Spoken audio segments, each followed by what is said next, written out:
Olá, meninos, tudo bem? Vamos lá para mais uma aula. Hoje nós vamos falar sobre água. A água nos seres vivos e na Terra. A água se distribui por diferentes locais do planeta. A quantidade de água disponível para o consumo humano é muito pequena em relação ao seu total. A maior quantidade de água existente no planeta é salgada.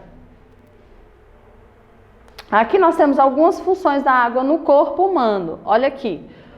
A água compõe cerca de 75% do nosso cérebro. Olha como ela é importante. Regula a temperatura do corpo, compõe 83% do seu sangue, remove toxina, compõe 22% dos seus ossos, amortece suas juntas, ajuda a transportar os nutrientes e oxigênio para as células, melhora o oxigênio para a respiração, ajuda a converter alimento em energia, proteger e amortece os órgãos vitais, ajuda na absorção dos nutrientes, compõe cerca de 75% dos seus músculos. Então, é de extrema importância que nós consumimos pelo menos 2 litros de água por dia, tá bom? É o mínimo.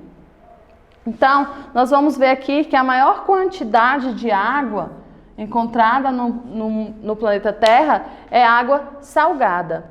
A porcentagem, 97,5% está no estado de água salgada. O restante, 2,5%, é água doce, né? Aqui nós temos as calotas polares, água em verde, águas subterrâneas, em azul mais escurinho, rios e lagos, em roxinho, outros tipos de água, né? A maior quantidade de água é no estado sólido, né? Aqui em calotas polares. Tudo bem até aí? Vamos seguir.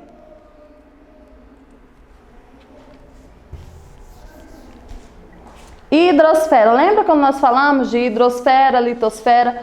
A nossa última aula nós falamos sobre litosfera, né? Que são as rochas em gerais. Agora nós vamos falar da hidrosfera e onda das principais que o formam a água, né? O conjunto formado por toda a água existente no planeta é chamado de hidrosfera. A água oceânica são as mais abundantes e estão localizadas nos mares e oceanos. Aqui, ó, observaram? Hidrosfera, que é toda a água. Aqui nós formamos a biosfera. A biosfera ela é formada pela hidrosfera, a atmosfera, que são os gases, e a litosfera, que são as rochas, tá bom? Todos esses 3 fatores formam o que nós chamamos de biosfera, ok? Aqui essa foto mostra um oceano, né, com a sua diversidade de seres.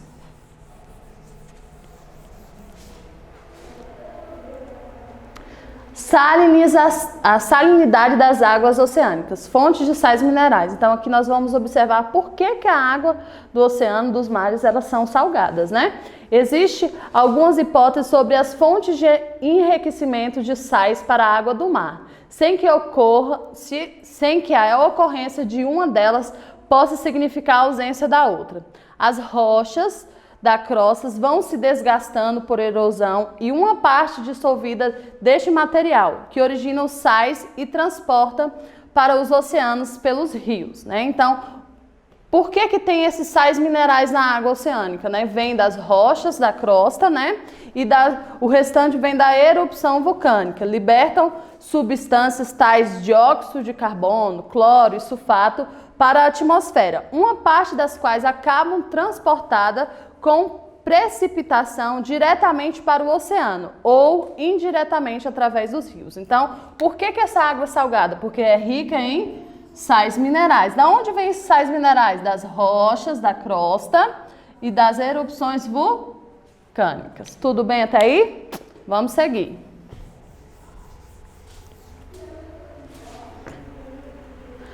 Águas atmosféricas. Encontra-se na forma de vapor de água, em pequenos pedaços de gelo suspenso no ar ou de gotículas de águas líquidas. Então, a água atmosférica é que nós encontramos na atmosfera, né? E a maioria dele nós encontramos em vapor de água ou em pequenas gotinhas, tá bom?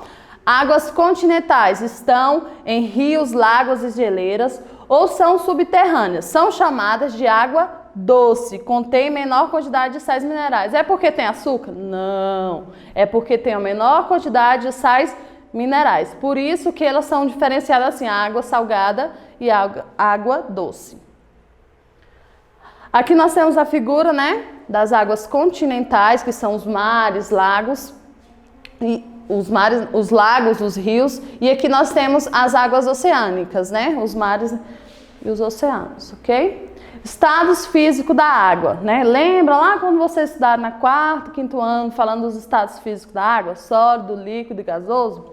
Então, a água passa por continuamente de um estado físico para o outro. Então, ela tem essa transformação, né? Essa possibilidade de passar de um estado para o outro. A água na natureza, existe 3 estados físicos da água. Sólido, líquido e gasoso. E são encontrados na natureza.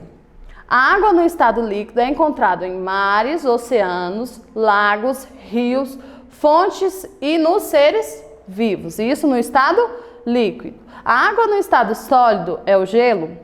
Na natureza encontramos em diversas formas, como neve, nuvens, granizo, geadas, icebergs e nas calotas polares. A água no estado gasoso é encontrada na forma de vapor de água, que existe no ar que se forma através da evaporação da água dos mares, rios e lagos. Na transpiração e respiração dos animais e das plantas, né, dos vegetais, também existe vapor de água. Então, onde nós encontramos os 3 estados físicos? Na natureza, né? Em vários seres nós encontramos os estados físicos. Tudo bem até aí? Aqui nós vamos entender como ocorre essa transformação, essa passagem de um estado físico para outro, né? Aqui, ó, com o aumento da temperatura, né, o sólido passa para o líquido e o líquido passa para o gasoso. O sólido passando para o líquido é chamado de fusão. O líquido passando, aumentou a temperatura do líquido, vai evaporar, chamamos de vaporização. Vai passar para o estado gasoso. Aqui nós podemos observar assim, diminuiu a temperatura, o que vai acontecer? Do estado de vapor gasoso vai passar para o estado líquido, chamado de liquefação. Do estado líquido para o estado sólido, né? Vai passar por solidificação. Abaixou demais a temperatura, então a água que está no estado líquido vai se tornar sólido. Nós podemos observar, então, aumento de temperatura, diminuição de temperatura, né? Sublimação é quando um estado, ele não é necessário passar, por exemplo, pelo estado líquido, né? Ele já passa na natureza mesmo do estado sólido para o estado gasoso, é chamado de sublimação. Do estado sólido, aumentou a temperatura, ele já vai passar para o estado gasoso. Da mesma forma, com a diminuição da temperatura, tá no estado gasoso, vai passar para o estado sólido, ok?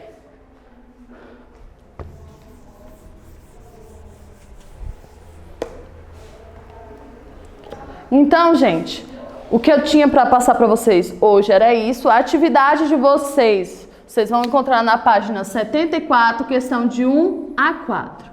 Depois eu vou disponibilizar um vídeo complementar para vocês observarem a vaporização da água, ok? Um abraço, fiquem com Deus.